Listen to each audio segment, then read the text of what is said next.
All right, welcome back to Fox Wilmington News at 10. It is 48 minutes after the hour. Yeah, we love our jobs here at Fox Wilmington News.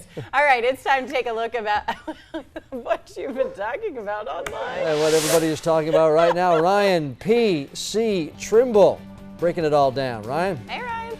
Hey, guys. And hey to all of you. I thought you were going to say hi back, but you already said hi once.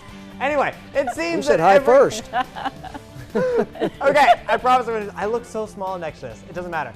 Okay, any actor who has lived in, looked at, been born on anything near the British Isles, it seems like they've appeared in the Harry Potter films at least once. Well, one man who didn't make the cut the first time round is finally getting his chance. Irish actor Colin Farrell is actually going to be joining the film Fantastic Beasts and Where to Find Them.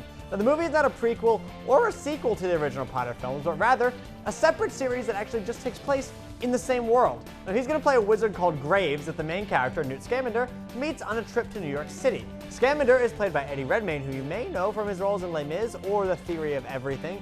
David Yates, who directed some of the Harry Potter films, is directing this one, and author J.K. Rowling is writing the script herself. Now, the film is set for release on November 18th, 2016.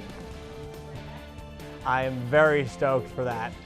Well, the Potter films too, didn't he? He Yes. directed like 4 or 5 of them. So, Ah, it's going to be great. Yeah, he directed the last couple of them, Yeah. and they've got the whole original team back, the producers too, so that's exciting. Good deal. Next up, it's been 70 years to the day since a nuclear weapon was ever used for the first time in combat. Now, on this day in 1945, the United States dropped an atomic bomb on Hiroshima in Japan, killing up to 140,000 people there. President Truman used it as a last resort, warning Japan he'd drop the bomb if they didn't surrender. Now, one of the biggest things people online are mentioning is the idea that dropping these bombs was ever okay. That's changing. Now, this graph has shown up a lot on Facebook. It's from the Pew Research Center, and it shows that back in 1945, 85% of Americans surveyed approved of dropping the bomb, but now that number is down to 57%.